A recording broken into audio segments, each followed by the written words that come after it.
ಮತ್ತೊಂದು ಕಡೆ ಸಂಧಾನಕ್ಕೆ ಬಂದರೂ ಕೂಡ ಕೈಗೆ ಸಿಗದೆ ಈಶ್ವರಪ್ಪನವರು ಆಟ ಆಡಿಸ್ತಾ ಇದ್ದಾರೆ. ಕೇಂದ್ರ ನಾಯಕರು ಭೇಟಿಗೆ ಬಂದರೂ ಕೂಡ ಕೆಎಸ್ ಈಶ್ವರಪ್ಪನವರು ಅವ್ರ ಕೈಗೆ ಸಿಕ್ಕಿಲ್ಲ. ಕೇಂದ್ರ ತಂಡ ಮನೆಯಿಂದ ಹೋದಂತ ಬಳಿಕ ಈಶ್ವರಪ್ಪನವರು ಮನೆಗೆ ವಾಪಸ್ ಆದ್ರು. ಮತ್ತು ಮೂರು ರಾಜ್ಯಗಳ ಇನ್ಚಾರ್ಜ್ ಆಗಿ ಗೋವಾ, ಮಹಾರಾಷ್ಟ್ರ, ತಮಿಳುನಾಡು ಇಲ್ಲೆಲ್ಲ ಇನ್ಚಾರ್ಜ್ ಆಗಿ ಬಂದವ್ರಿಗೆ ಶೋಭನ್ಗೆ ಹಠ ಹಿಡಿದ್ರು. ಅಲ್ಲಿ ಸಿಗಲಿಲ್ಲ ಅಂತ ಅಂದ್ಕೊಂಡು ಬೇರೆ ಕಡೆ ಕೊಡಿದ್ರು. ಯಾಕೆ ಸಿ ಟಿ ರವಿ ಏನು ತಪ್ಪು ಮಾಡಿದ್ದ? ಹಿಂದುತ್ವದ ಪರವಾಗಿ ಹೇಳಿದ ತಪ್ಪ? ಅದೆಲ್ಲ ಅಂಶವನ್ನು ಕೂಡ ಅವ್ರು ಹೇಳಿ ಕಳಿಸಿದ್ದೀನಿ. ರಾಘವೇಂದ್ರ ಅವರು ನನಗೆ ಶಿವಮೊಗ್ಗದಲ್ಲಿ ಯಾರೂ ಸ್ಪರ್ಧಿಗಳಿಲ್ಲ, ನಾನು ಒಬ್ಬನೇ ನಿಂತ್ಕೊಂತಿದ್ದೀನಿ ಅಂತ ಹೇಳಿ ನಮಗೆ ಜನಸಂಘದಲ್ಲಿ ನಾವು ಹಿಂಗೆ ಹೇಳ್ತಾ ಇದ್ವಿ. ಭಾರತೀಯ ಜನಸಂಘದ ಸ್ಪರ್ಧೆ ಮಾಡ್ಬೇಕಾದ್ರೆ ಇದೇ ಮಾತುಗಳು ಆಡ್ತಾ ಇದ್ವಿ. ಚುನಾವಣೆ ಆಗಲಿ, ಚುನಾವಣೆ ಫಲಿತಾಂಶ ನನಗೆ ಪೂರ್ಣ ವಿಶ್ವಾಸ ಇದೆ.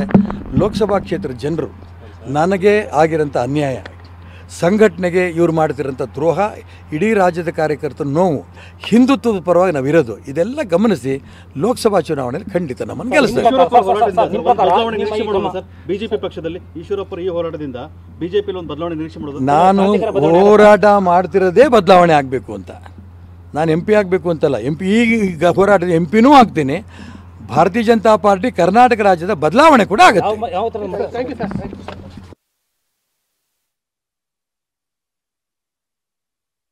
ಇಡೀ ರಾಜ್ಯದ ಕಾರ್ಯಕರ್ತರು, ಹಿರಿಯರು ನೋವು ಅನುಭವಿಸ್ತಾ ಇದ್ದಾರೆ. ಅದು ಸರಿಯಾಗಬೇಕು, ಅದನ್ನು ಕೂಡ ಅವ್ರ ಗಮನಕ್ಕೆ ತಂದೀನಿ. ಹಿಂದುತ್ವವಾದಿಗಳಿಗೆ ತುಳಿತಾ ಇದ್ದಾರೆ. ಅದು ಸಿ ಟಿ ರವಿ ಇರ್ಬೋದು, ಅಥವಾ ಇವರು ನಮ್ಮ ಪ್ರತಾಪ್ ಸಿಂಹ ಇರ್ಬೋದು, ಯತ್ನಾಳ್ ಇರ್ಬೋದು, ಸದಾನಂದ ಗೌಡ ಇರ್ಬೋದು, ಈ ರೀತಿ ಎಲ್ಲರನ್ನೂ ಕೂಡ ಅನ್ಯಾಯ ಮಾಡ್ತಿದ್ದಾರೆ. ಇದನ್ನೆಲ್ಲದನ್ನು ಕೂಡ ಹಿಂದುತ್ವ ಉಳಿಸ್ಬೇಕು, ಪಕ್ಷ ಉಳಿಸ್ಬೇಕು, ಮತ್ತು ಕುಟುಂಬ ರಾಜಕಾರಣ ದೂರ ಹೋಗಬೇಕು. ಏನು ಮಾನ್ಯ ನರೇಂದ್ರ ಮೋದಿ ಚುನಾವಣೆಯಲ್ಲಿ ಸ್ಪರ್ಧಿಸೋದು ಶತಸಿದ್ಧ ಅಂತ ಈಶ್ವರಪ್ಪನವರು ಸಮರ್ಥಿಸಿಕೊಳ್ತಾ ಇದ್ದಾರೆ. ಕೇಂದ್ರದ ತಂಡದ ಬಳಿಯೂ ಕೂಡ ಇದನ್ನೇ ಹೇಳಿದ್ದಾರೆ ಈಶ್ವರಪ್ಪನವರು. ನಾನು ಯಾಕೆ ಸ್ಪರ್ಧೆ ಮಾಡ್ತಾ ಇದ್ದೀನಿ,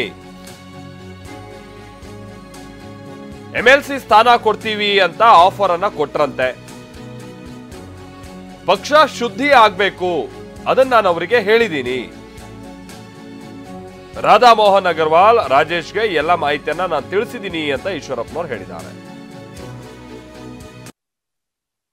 ಭಾರತೀಯ ಜನತಾ ಪಾರ್ಟಿಯ ರಾಷ್ಟ್ರೀಯ ಪ್ರಧಾನ ಕಾರ್ಯದರ್ಶಿಗಳು, ಕರ್ನಾಟಕ ರಾಜ್ಯದ ಲೋಕಸಭಾ ಭಾರತೀಯ ಜನತಾ ಪಾರ್ಟಿ ಉಸ್ತುವಾರಿಗಳಾದ ಮಾನ್ಯ ಶ್ರೀ ರಾಧಾ ಮೋಹನ್ ಅಗರ್ವಾಲ್ ಅವರು ಮತ್ತು ಭಾರತೀಯ ಜನತಾ ಪಾರ್ಟಿಯ ಕರ್ನಾಟಕ ರಾಜ್ಯದ ಸಂಘಟನಾ ಪ್ರಧಾನ ಕಾರ್ಯದರ್ಶಿ ಶ್ರೀಯುತ ರಾಜೇಶ್ ಜಿ ಅವರು ಇವತ್ತು ನಮ್ಮ ಮನೆಗೆ ಬಂದಿದ್ದರು.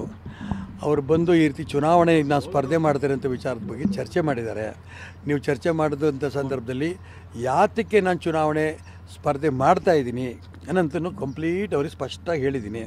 ನಾನು MLA ಅವರು ನನಗೆ ಬೇರೆಲ್ಲೂ ಕೂಡ ಕೆಲವು ಆಫರ್ ಮಾಡಿದರು. ನಾನು ನಿಮ್ಮ ಮಗನ ಕಾಂತೇಶನ್ಗೆ MLC ಮಾಡ್ತೀನಿ ಈ ಥರ ಹೇಳಿದರು. ನಾನು ಯಾವುದು MLC, MLA, MP ಇದು ಮಾಡಬೇಕು ಅನ್ನೋಂಥ ಉದ್ದೇಶ ಇದಲ್ಲ. ಪಕ್ಷ ಶುದ್ಧೀಕರಣ ಆಗಬೇಕು. ಒಂದು ಕುಟುಂಬದ ವಿರುದ್ಧವಾಗಿ ಇವತ್ತು ಅನೇಕ ಇಡೀ ರಾಜ್ಯದ ಕಾರ್ಯಕರ್ತರು, ಹಿರಿಯರು ನೋವು ಅನುಭವಿಸ್ತಾ ಇದ್ದಾರೆ. ಅದು ಸರಿಯಾಗಬೇಕು, ಅದನ್ನು ಕೂಡ ಅವ್ರ ಗಮನಕ್ಕೆ ತಂದೀನಿ.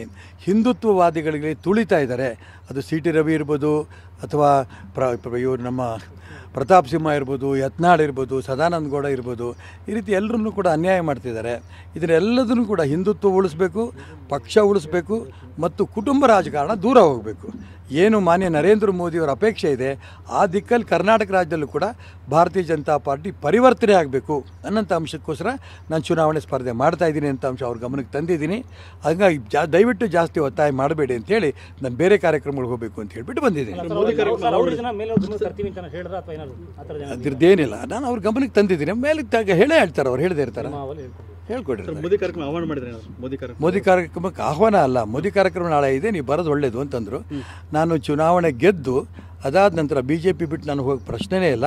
ಮತ್ತು ಮೋದಿ ನಾನು ಬೆಂಬಲ ಕೊಡ್ತೀನಿ. ಆ ಲೆಕ್ಕದಲ್ಲೇ ಮೋದಿ ಜೊತೆ ನಾನು ಇರ್ತೀನಿ ಅಂತ ಇಡೀ ಶಿವಮೊಗ್ಗ ಲೋಕಸಭಾ ಕ್ಷೇತ್ರ ಜನನೂ ಹೇಳ್ತಾ ಇದ್ದಾರೆ. ಆಗ ನಿಮಗೆ ಬೆಂಬಲ ಕೊಡ್ತೀನಿ ಅಂತ ಅವ್ರು ಹೇಳ್ತಾ ಇದ್ದಾರೆ. ಹಾಗಾಗಿ ನಾನು ಚುನಾವಣೆ ಗೆಲ್ತೀನಿ. ಮೋದಿಗೆ ಬೆಂಬಲ ಕೊಡೋಕ್ಕೆ ಪ್ರಧಾನಮಂತ್ರಿ ಮಾಡೋ ದಿಕ್ಕಿನಲ್ಲಿ ನಾನು ಖಂಡಿತ ಇರ್ತೀನಿ ಅಂತ ಅಂಶ ಅವ್ರ ಗಮನಕ್ಕೆ ತಂದಿದ್ದೀನಿ.